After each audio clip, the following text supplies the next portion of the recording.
කරු ගොඩයි. ලෝචි මේ දැන් ඔයා චීනයේ තියෙන කීපයක් සංචාරය කරලා තියෙනවනේ. ඉතින් ඔයා ඇසින් දැකපු චීනය සහ කලින් අසා තිබුණු චීනය අතර වෙනස්කම් තියෙනවද? ඔව් වෙනස්කමක් තියෙනවා. ඇත්තටම මම චයිනා එන්න කලින් චයිනා ගැන අහලා තිබ්බා. ගොඩක් ටෙක්නොලොජි එක අතින් දියුණු රටක් කියලා. ඒක ඇත්තටම අත්ින්ද මම එයාපෝට් එකට කවුල තිබ්බ වෙලේ ඉඳලම. ඇත්තටම හැමදේම හරිම සිස්ටම් එකකට තියෙනවා. හරි ආසයි මට ඒ දේවල් මමත් අත්විඳා. මොකද අපි චීන මහා ප්‍රාකාරයට ගියේ අතේ වොලට් එකක් ඒ කියන්නේ කෑෂ් කාඩ් මුකුත්ම නැතුව. ඉතින් ඒ කිසිම දෙයක් නැතුව හැමදේම අපි ෆෝන් එකෙන් ඇප් එකක් through කරගත්තා. ටිකට් බුක් කරපු එක හැමදේම. ඉතින් හරිම තාක්ෂණය අතින් ඇත්තටම ගොඩාක් දියුණු රටක්. සහ තාක්ෂණය දියුණු වුණා කියලා ඒගොල්ලෝ කොයි වෙලේකවත් සංස්කෘතිය අමතක කරලා නැහැ. ඒක මම ගොඩක් හොඳට අත්විඳා. මොකද කෑම රස බැලුවා ඔයාලගේ. ඔයගොල්ලෝගේ සංස්කෘතික කෑම. ඒ කියන්නේ ඔයාලගේ ඉස්සර තිබුණු කෑම අදටත් ඒ විදිහටම රසත් එක්ක තව ඒක මොඩිෆයි කරලා තාක්ෂණයත් අතින් ඒ පැත්තෙන් දියුණු කරලා හරි අපි ඒවත් රස විඳානේ. අපි එදා බඩ පැලෙන කෑවනේ. මට කවුද එකකින් ගන්න බෑ. උත්සාහ කරමු. ඉතින් ඒකත් මට හරි සතුටුයි. මොකද ගොඩාක් මිනිස්සු සංස්කෘතික ඒ කියන්නේ තාක්ෂණයේ පැත්තෙන් දියුණු වෙනකොට සංස්කෘතිය අමතක කරනවා. එහෙම වෙන්නේ නැති රටක්. එහෙම වෙලා තිබුණු නැති රටක්. ඇත්තටම හරි සතුටුයි. සහ මම ඇඳුම් ඒක තමයි මම කියන්නේ. අපි මම ඇඳා ඔයගොල්ලෝගේ හන්ෆු එක. සම්ප්‍රදායික ඇඳුම. ඉතින් ඒක ඇඳලා මම ගියාම හැම තැනම ඉන්නවා ඒක ඇඳපු අය. එයාලා ෆොටෝ ගන්නවා. එයාලා හරි ආසයි. එයාලා චූටි අයට පවා අඳලා ඒගොල්ලොත් ඉතින් ඒ කියන්නේ තාමත් අදටත් ජෙනරේෂන් ගොඩක් පහු කරත් ඒගොල්ලෝ තමන්ගේ සම්ප්‍රදායික ඇඳුම අඳින එක ඒගොල්ලෝ හරි ආසාවෙන් හරිම ආඩම්බරෙන් කරන දෙයක්. මට ඒව දැක්කම හරිම සතුටු හිතුණා. සහ අපි ඊයේ සයික්ලින් පදින කට්ටියක් අපිට හම්බුණා. ඒ මිනිස්සුන්ගේ ආකල්ප හරිම ලස්සනයි. හරි ෂෝක් ඉතින් මේ ගමන. testing the tea and also testing the life. Wow! 我走这一路，我遇到的人都是挺好。අපිටත් අද ඒ වගේ තමයි කියන්නේ. මේ ලෝචි ඔයාගේ එයා මාව දැකලා එයා මට එයාට මාත් කතා කරන්න ඕනි ෆොටෝ ගන්න ඕනි කියලා කිව්වා. ඇවිල්ලා ඉතින් මාව අරගෙන වැඩගෙන කැරකුණා. මම එලා බය වුණා. ඒක මට අමතක කරන සිදුවීමක්. ඉතින් ඇත්තටම ඒ විතරක් නෙමේ අපි ටෙන්ට් එක හදන වෙලාවේ ආන්ටිලා ටිකක් ඇවිල්ලා අනේ හරියට උදව් කරා අපිට.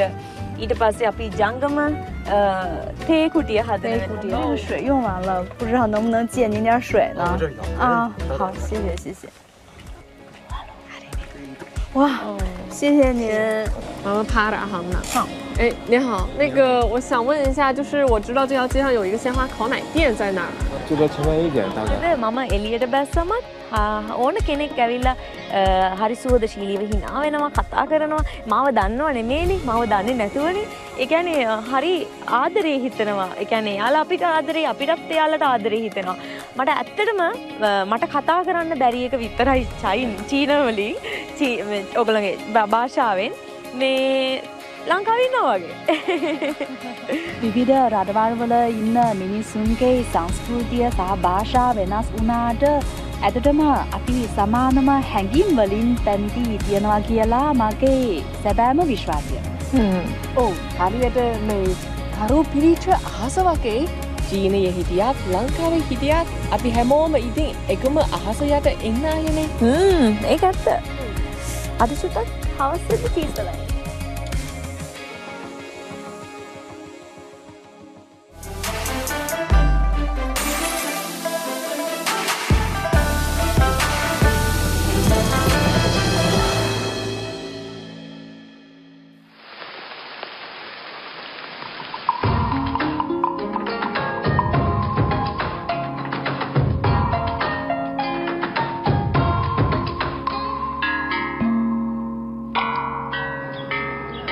මේ තියෙන්නේ චීනයේ ශැන්හයි නුවර පිහිටි වසර 100 ගණනක ඉපැරණි ඉතිහාසයකට හිමිකම් කියන ජේඩ් බෞද්ධ විහාරස්ථානය. මේ ස්ථානයට පිවිසෙන ඕනෑම කෙනෙකුට බෞද්ධ සංස්කෘතිය හා බැඳුණු චාරිත්‍ර වාරිත්‍ර දැකගන්නට ලැබීම බොහොම සාමාන්‍ය දෙයක්. නෙත් සිත් සනහාලන පරිද්දෙන් ඉතා දර්ශනීයව නිමවා තිබෙන මේ ආරාමය තුළ වැඩවසන භික්ෂූන් වහන්සේ භාවනානුයෝගීව වැඩවසන ආකාරය ආගමික වතාවත් සිදු කරන ආකාරය වගේම පැමිණෙන වන්දනාකරුවන්ට බුදුදහමේ හරයන් පහදා දෙන ආකාරයත් දකින්න පුළුවන්. මේ විහාරස්ථානයේ වැඩ සිටින ජේඩ් බුද්ධ ප්‍රතිමා වහන්සේ මේ ස්ථානයට රැගෙන ආකාරය ගැනත් ඉතිහාසයේ සඳහන් වනවා. එම තොරතුරුවලට අනුව 1882 වසරේදී චීනයේ විසූ හොයිගන් නම් සෙන් ආධ්‍යාත්මික හිමිනම චීන බුදුදහමේ එන සතර පූජනීය කඳුවලින් එකක් ලෙස සැනගෙන පුටුහෝ කඳු ප්‍රදේශයේ සිට අද මියන්මාරය ලෙස හඳුන්වන ප්‍රදේශය වෙත වන්දනා ගමනක් ගොස් තිබෙනවා.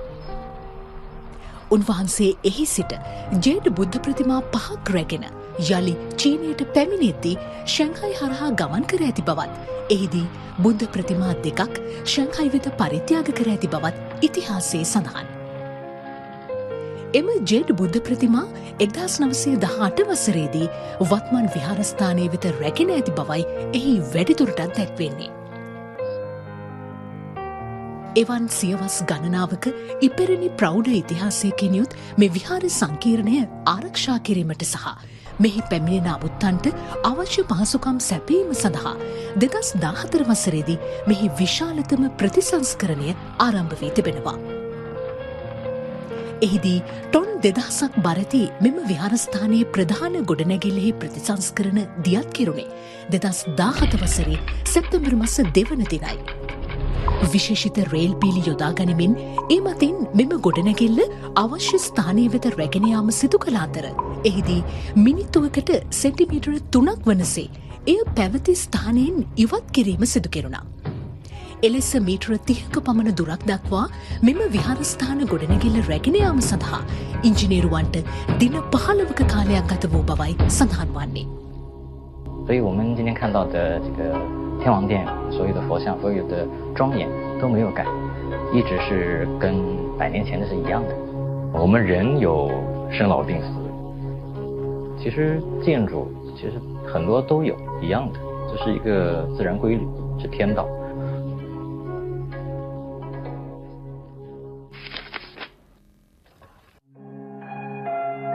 එක්දහස් 930 වසරේදී වියෝවුණු තායිෂෝ හිමියන් විසින් ඒ කාලයේ ඉදිරිපත් කරන ලද මානවවාදී බුදුදහමේ සංකල්පයන්ට අනුගත වන ආකාරයෙන් තමයි මේ ශැන්හයි ජේඩ් බෞද්ධ විහාරස්ථානය අද වන විට පවත්වාගෙන යනු ලබන්නේ. එහි මූලික අරමුණ බුදුදහම නැවතත් මනුෂ්‍ය ලෝකයේ වෙත රැගෙන ඒම බව මෙහි වැඩවසන ස්වාමීන් වහන්සේ පවසනවා.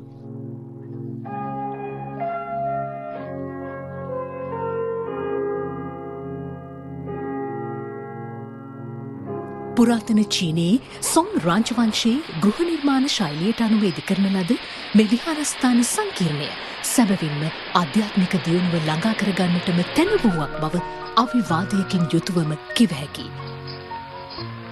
අතීත චීනයේ බොහෝ ගෘහ නිර්මාණ ශිල්පීය ක්‍රම ඔස්සේ අරමුණු කර ඇත්තේද මානසික සුවතාව වන බැවින් ශැන්හයි ජේඩ් බෞද්ධ විහාරස්ථානය වෙත පැමිණෙන්නන්ටද චීන සංස්කෘතියේ හරයන් මොනවට කියාපාන්නක් බව නොරහසක්.